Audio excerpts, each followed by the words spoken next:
I don't mean any disrespect. I don't know whether to call you professor or comrade. Oh, my goodness. Senator. Good morning, Professor. Good morning. You used to be a member of a group called the Young Communist, didn't you? Senator, are you referring to my membership in the Youth Communist Organization while I was growing up in the Soviet Union? I don't know. I wanted to ask you that question. Well, Senator, There was a group called the Young Communists, and you were a member. Is that right? I'm not exactly sure which group you're referring to. Well, the formal name of it is the Leninist Communist Young Union of the Russian Federation, and it's also known as the Leninist Komsomol of the Russian Federation, and it's commonly referred to as the Young Communists. Were you a member? Senator, I was born and grew up in the Soviet Union. Yes, ma'am. But were you a member of that organization? Everybody in that country was a member of the Komsomol, which was the Communist Youth Organization, because you were a member? That was a part of normal progress in school. Have you resigned? From the youth? From the Young Communists? You grow out of it with age, automatically. Did you send them a letter, though, resigning? Senator, this was many, many years ago. As far as I remember how the Soviet Union worked, was at certain age, you automatically stop being a member of that. Could you look at your records and see if you can find a copy of your... Senator Kennedy, I don't interrupt. I almost never interrupt these, but... Well, you always interrupt me, Mr. No, actually, I don't. Not nearly as many times as I'd like to. No, she renounced her Soviet citizenship. Well, I understand that, but you're not the witness. She is. Would you look at your records and see if you can find a letter of resignation for me? Senator, as I explained, I was part of the Soviet population. Yes, ma'am. I got that part. I just want to see if you look at your records and see if you find a letter of resignation. Let me tell you, I've spent a lot of time on your record, and here's what I found. Look, this is America. You can believe what you want, but we can't just let anybody be controller of the currency. You wrote your thesis in college at Moscow State University the title was Karl Marx's Economic Analysis and the Theory of Revolution in the Capital. But you won't send Senator Toomey a copy. You studied at Moscow State University, scientific communism, which is the science regarding the working class struggle and the socialist agenda.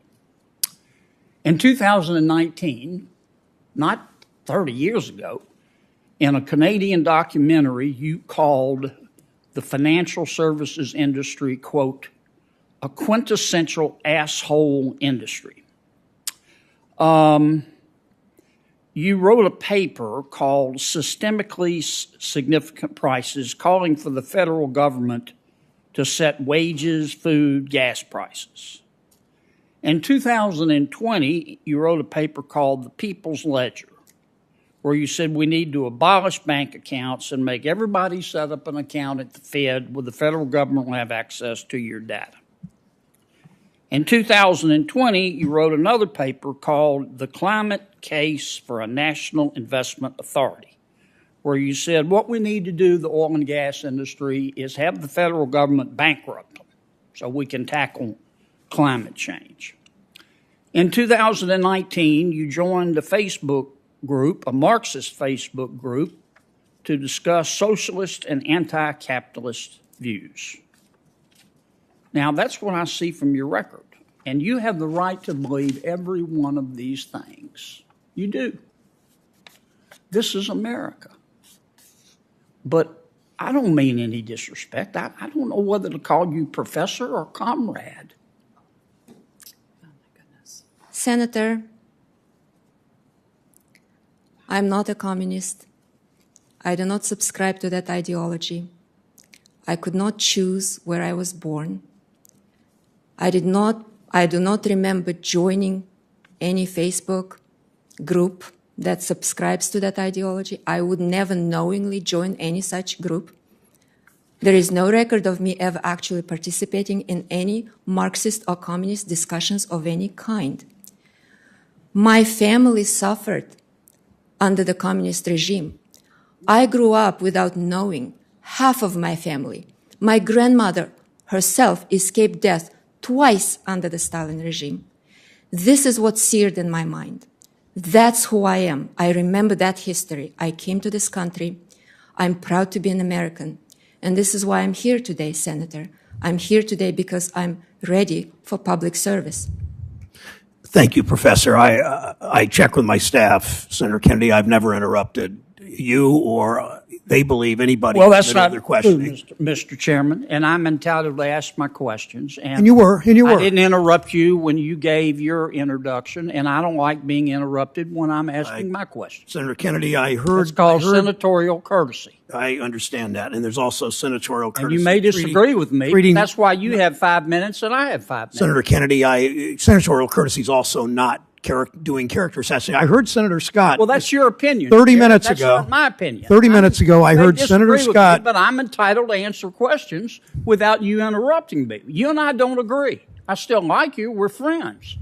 You have the right to your opinion, but I've got the right to mine. And you can't just interrupt me when I'm asking my question. You still got a full 5. You still got a full 5 minutes. And you've done it before. Senator Scott, just a moment ago, said nobody on his side has done any kind of communist insinuation of her character and her background. He just said that, so I'm hopeful that Senator Scott and maybe perhaps Senator Tillis or Senator Toomey or Senator Kramer will call out those people that do character Well, do you not think Senator Warren is a member of the Young Communists? I'm not here to answer your question, Senator Kennedy. Senator Haggerty from Tennessee is recognized for 5 minutes.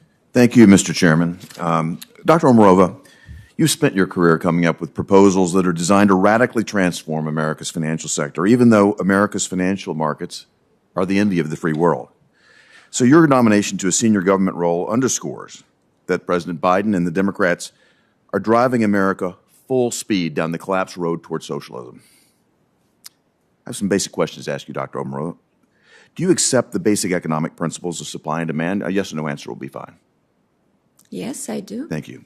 In general, when something costs more, all else being equal, do people tend to buy less of it? Again, a yes or no answer would be fine. It's hard to tell. When something costs more, all else being equal, do people tend to buy less of it? If it is something without which you cannot survive, or if your child needs it, you're going to pay whatever you have to pay. I think that the design of the administration here is pretty clear. When President Biden was elected, regular gas cost an average across the United States $2.10 a gallon. Now, the price has been driven up to $3.40 a gallon on average across the United States. In many places, it's much more expensive, and those prices are rising. Again, putting pressure on people's ability to purchase gasoline, to purchase fuel. Dr. Omarova, do you think that higher gas prices are good for America or bad for America? Yes or no answer would be fine there.